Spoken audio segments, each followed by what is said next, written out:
I wanted to talk to somebody who's dead. And I've got something to say. Okay.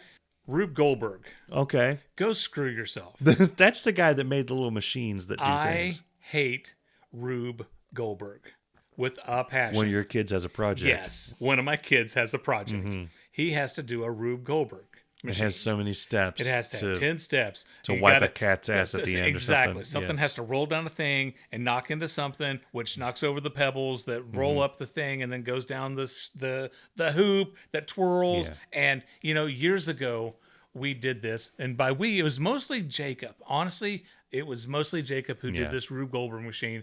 He, the goal was, it was to, at the end, it would turn on the ceiling fan. Okay. So he had the books that knocked into each other, that knocked over something else that rolled. Yeah. And then it eventually pulled on a rope that turned the switch onto his to his ceiling fan, right? Yeah. And it was cool.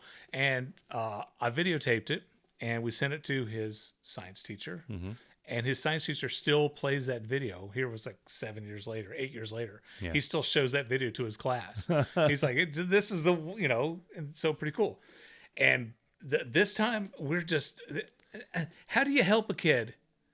Because, Cameron was asking me for help with this. Yeah. I got nothing. Yeah. And again, I tell my kids, look, I can help you with your homework or you can pass the class. Okay. It's one or the other. Yeah. And I feel horrible because I have absolutely nothing where it comes to this freaking Rube Goldberg machine. Let me relate to you a little bit. So there's tons of videos on the internet of weirdos putting these machines together, and at the end it'll like set a rocket off or kill a guy or something. Right. And I've watched these things, and I've always thought the same thing. Man, it would be great to have that much time to be able to. If I had that time and that. If I had an opportunity to do that, that would be so awesome. I'd be like a woodcutter making the perfect gears. Yeah. And all this stuff. And then Andrew had an assignment where we had to do that. And it was like, oh my God, I don't know how we're going to do this. And it was, of course, it's due on Monday and we find out about it on Saturday night.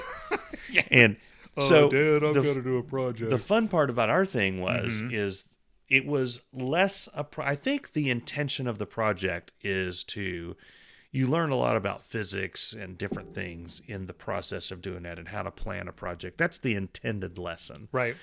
The lesson that we got is in lower your expectations.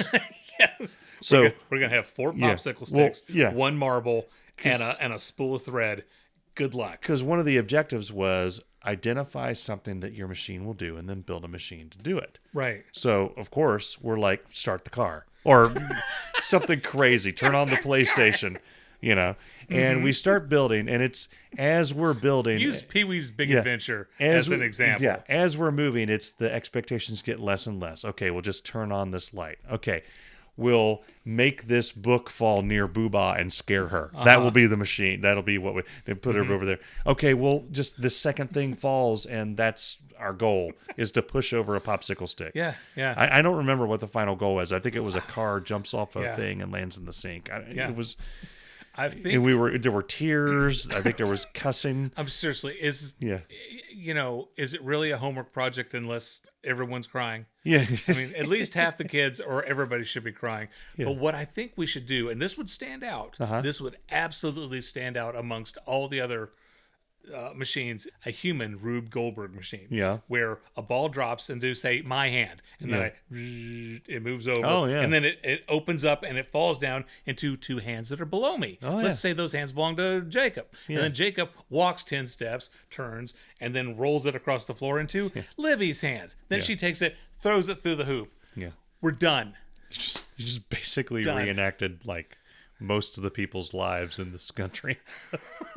Just like, all I do is take the papers from this desk over and pivot to this desk. Yeah. I mean, really, these teachers, God love them, and I'm a fan of teachers. I'm a big fan of teachers. But, a lot of times, because when I was a kid, you do a book report, okay? Yeah. And you would write down what you learned from the movie. What happened. Exactly. And hope to God they didn't, exactly. that it's the same.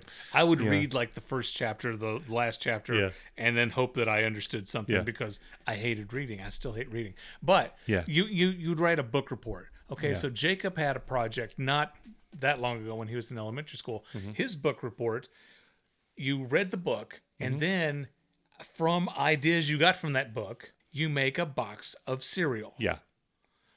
Where do you get a book and then you turn it into a box of cereal? So you had to make the label for the front. Yeah. Okay. And then on the one side where the ingredients go, that's where you put like the thesaurus, not the thesaurus, the contents. References. Yeah, whatever. The table and then of contents, on the back had to be like a puzzle. So what we did was do like a search a word or something. And, we went on the night. And granted, Jacob did most of it. We helped out a lot. But we let Jacob have his ideas of what he wanted to do. And, he's a kid, okay? And, and it got tough. It's like, I don't know what I'm going to do, and start panicking a little bit. And we're like, buddy, it's okay. We'll figure it out. We will totally figure it out. And we did it. And God, if we didn't go to the school and there's some dad who had printed all his with a laser printer and it was like a wax copy and it was shiny. Yeah, there's always that one. In 3D. Yeah. And I remember Libby and I were looking Scratch at that. and sniff on the side. Exactly. Yeah. And the teacher's like, I'm going to have to talk to this particular student. But, but there's one time where Dad's Jacob, trying to get off the couch is what's happening there. Look what I did for our son, honey. Can I come back in the... Exactly. Can I come back into the bedroom, please? I'll never do it again, I promise. No. One time, Jacob had to do his project was what if one of the early presidents had social media? Oh. So he had to do a Facebook page for Andrew Jackson. Oh. And Jacob's like, I don't know anything about Andrew Facebook. Jackson would have been and that's total... where I stepped in and like, buddy, Daddy knows a little bit about Facebook. I'm holding on it all day long. Yeah. So, but we had to, and that was one of those things where we found out Sunday that it was due Monday. So our Sunday was helping Jacob do an Andrew Jackson Facebook page. But so when I was a kid, I learned a very valuable lesson doing one of these things. I had to do a report and a presentation on a book, and the book I had was The Lion, the Witch, and the Wardrobe. All right. Yeah, that's a great book. Yeah, I actually read it. Okay. And then I did the project. I saw the movie. So I'm leading up to that. Yeah. I did the project based off of the movie because the movie had all these images, and I was just like kind of copying off what it was right there. It was like a cartoon thing. And I got a decent grade on it. And I realized when I got it back, I didn't have to read that book. Yeah. Everything on this board came from the movie. Right? Yeah. Yeah. So then I put that theory to the test. In high school, I had to do a report on Moby Dick. I've never read Moby Dick. I thought, idiot. I wasn't the smartest guy in high school. Sperm whales have teeth the size of a banana. Jeez. So I got really good grades in high school, but I was kind of an idiot on top of that. Like I was a smart idiot, if that makes sense. A smithy. I'll give you an example of what that is. Okay. Here's what a smart idiot is. Somebody who, you get to pick whatever book you're going to do the report on. I'll do Moby Dick because whales are cool.